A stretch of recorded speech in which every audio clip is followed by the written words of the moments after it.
On December 27th, 2013, just over 10 years ago, Building Kashyyyk Week 1 was released.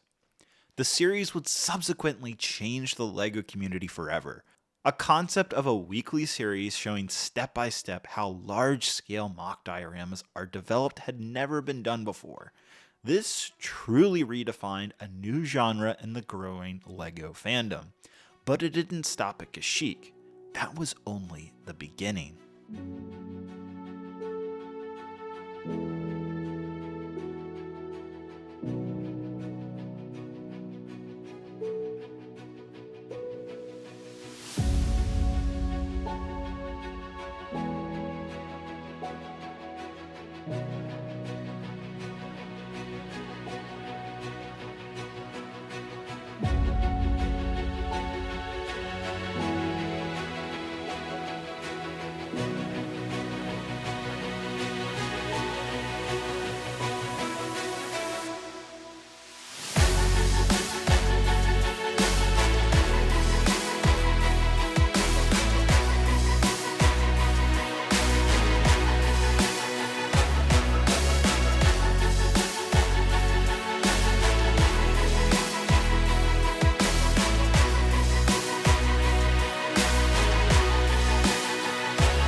Over the past decade, the building series genre as we know it today has grown exponentially. YouTubers Rich Boy J, True Squadron, The Brick Wiz, Coconut Brick Studios, Firebird Bricks, SW Bricks, so many bricks, and so many more have joined this amazing community.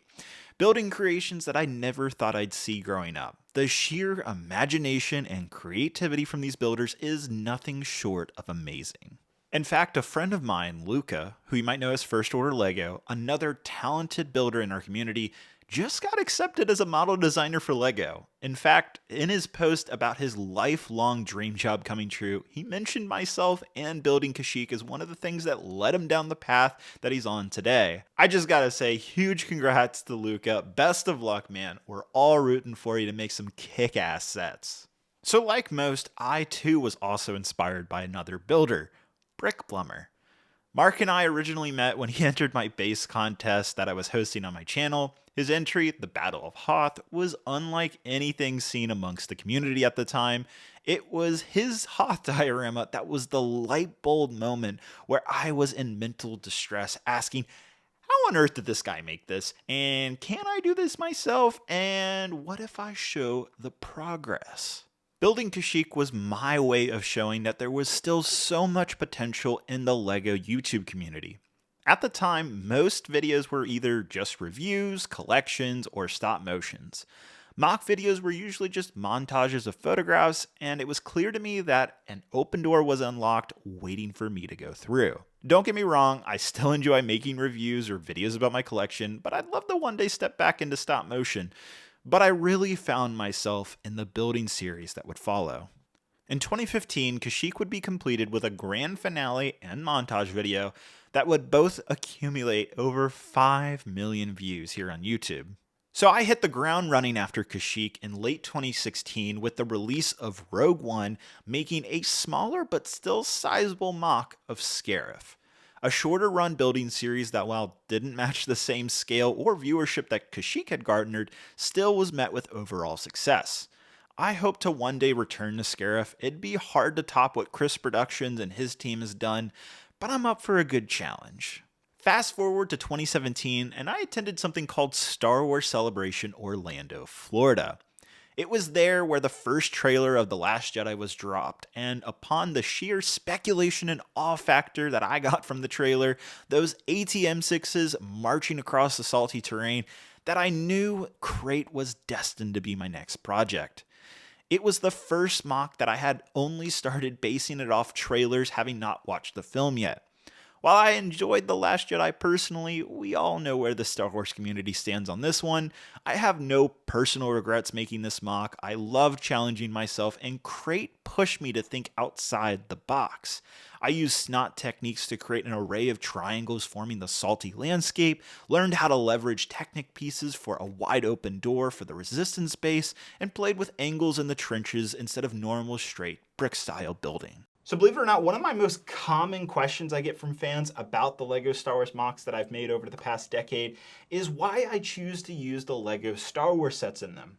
Well, this is a two-part answer. For one, it helps you understand the scale of the mock. If I'm utilizing a set that you're familiar with, you might have, for example, this turbo tank, you understand how big that set is, what it looks like in your room, and when I build an entire mock around said set, well, you get a much better idea of just how big the mock is. The other reason is the LEGO Star Wars sets, especially this turbo tank for example, tend to be scaled down, especially for minifigure scale, and that's an advantage as a mock builder, because then I don't have to necessarily build as big to fit the vehicles within the diorama. So it's a two-part advantage. One, it helps you guys. Two, it helps me save money on LEGO bricks. Now, what if I told you I'm giving away this sealed turbo tank on top of a sealed ATM-6, on top of a sealed Krennic shuttle, on top of a sealed Battle of Scarif, on top of a sealed Battle of Mandalore, and then on top of the little Geonosis blister pack. And thanks to the sponsor of this video, Whatnot, I am giving away all of these sealed LEGO Star Wars sets this Sunday, November 17th at 5 p.m. Eastern Standard Time. Now you might be noticing a trend here. All of these LEGO Star Wars sets correspond with mocks that I've built over the last 10 years. Not only that, but the figures that I'm going to be auctioning off during my Whatnot stream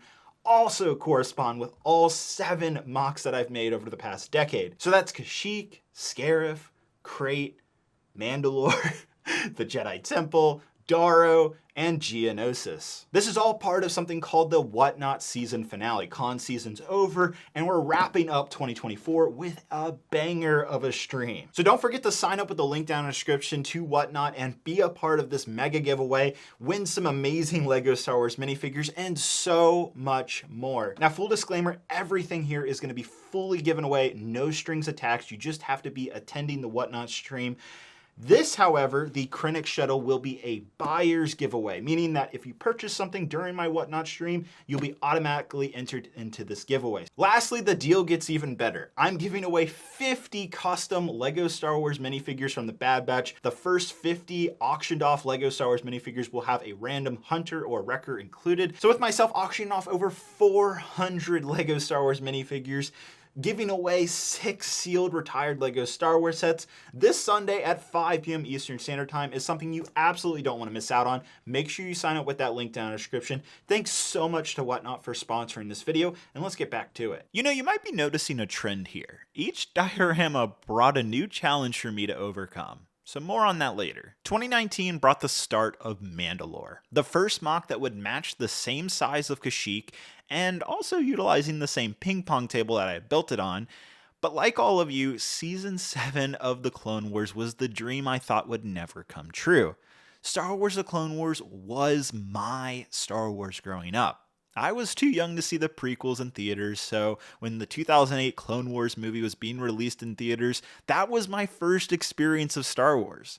Going into that movie, I had no idea that a show would come after it, and it was actually my mom who read it in the newspaper that the show was coming to Cartoon Network fairly quickly.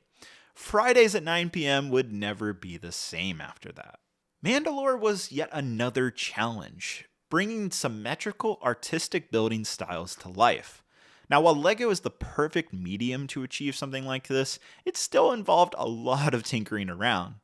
But in July 2020, I'd finished what I consider to be the most authentic and true to the source material mock. Various rooms and scenes were created from Season 3 and 7, and while the battle arguably was a bit over the top in the courtyard from what you see in the show, I certainly had way too much fun making all those Mandalorians fly around. That leads us into 2021, just 3 years ago now, where I made a now conflicting message announcing a collaboration mock of a Jedi Temple, my next solo mock being Geonosis, and would simultaneously be working on something called Urbana, the bridge scene from Season 7 of Star Wars The Clone Wars.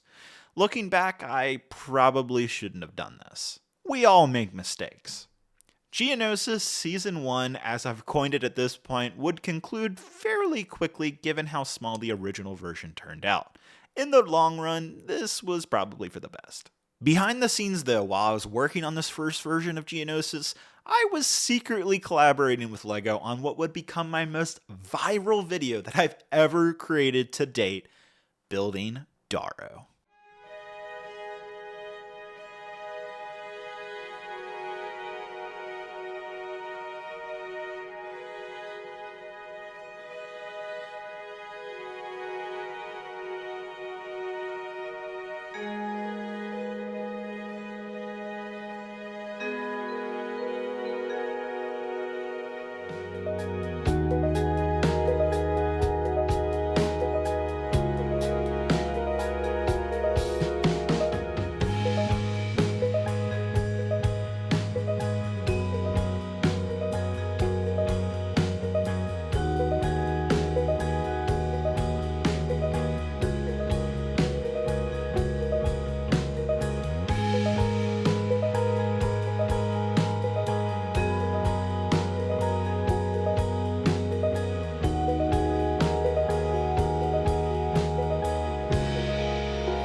Up to this point, all the major mocks that I had crafted were building series with updates on the progress. Daro came in and basically broke that entire formula. Coming off the heels of the Bad Batch, this mock literally came out of nowhere for my fans. I had been secretly conceptualizing, planning, and recruiting for what would be my biggest surprise ever on the channel. While technically smaller by a full baseplate than Kashyyyk, Daro had pushed the barrier in a multitude of ways. Mocks had previously taken a minimum of 6 months for me to build, with the average being about a year, and Daro was built in just 30 days. This would also be where Lee Roberts, aka Brick Builder Studios, enters the scene and makes quite a splash on what collaboration between us can be. While I initially started Daro thinking that it could be done solo, after completing the quarter wall section and the skeleton of the terrain, it became very clear that I was well over my head. LEGO had a firm deadline for me to finish this mock, and I wasn't about to hand over something half-baked. Lee and I spent dozens of hours together over those final 2 weeks finishing Daro with just 3 days remaining from the deadline, just enough for me to film, edit, and photograph the project. While still unreleased, in early 2022, Lee and I actually revisited Daro, making it Bad Batch lore accurate since the original version was just a showcase for the summer 2021 LEGO Star Wars sets. Let's just say that Lee is a little upset at me since it hasn't been released yet. It'll happen one day, hopefully. While working on Daro, Lee and I had discussed the potential of doing the Jedi Temple together. It became clear on that project that we built in sync with each other and never butted heads. We were truly a master builder team. Yes, we applied to the LEGO Master Show. We were denied. Long story short, my affiliation with LEGO prevented that from happening. Just under a year later, in June 2022, Lee and I built a rough prototype of one corner of what would become the Jedi Temple. A few weeks later, we one-upped ourselves and built a large diorama together in just 7 days.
Daro and the Jedi Temple were planned well ahead of time, allowing me to bulk order parts, which sped up the process enormously. I get asked how I can guess what we'll need. Honestly, it's not a very clear answer. It usually comes down to the fact that I've been building these for so long that the experience and knowledge that I've gained really helps determine what I think will be needed. And just like Daro, the Jedi Temple would be yet another surprise mock for fans, seemingly coming out of nowhere. While it had been announced in 2021 as a collaboration with my friends Jay and Matt, due to conflicting schedules, location differences, and time required, it obviously didn't turn out that way. I will say though, we're still planning on something together. Come November 2022, and it was time to return to my promised Geonosis mock expansion, or Season 2. Over the past 2 years of building faster, planning further in advance, improving my video editing skills, and collaborating with friends had changed mock building for me. I knew going into this that I wanted to continue raising the bar, which was already at an all-time high for my channel, and boy did I hit it. Later on during building Geonosis, within 4 days, Jay, Lee, Hunter, Caleb, and Aaron all helped contribute to this massive diorama, speeding up the process enormously of what is now my biggest mock ever made. It might be the biggest Clone Wars mock as well. Stretching a massive 20 feet long, Geonosis pushed the boundaries further. And up until now, it still isn't finished. Or is it?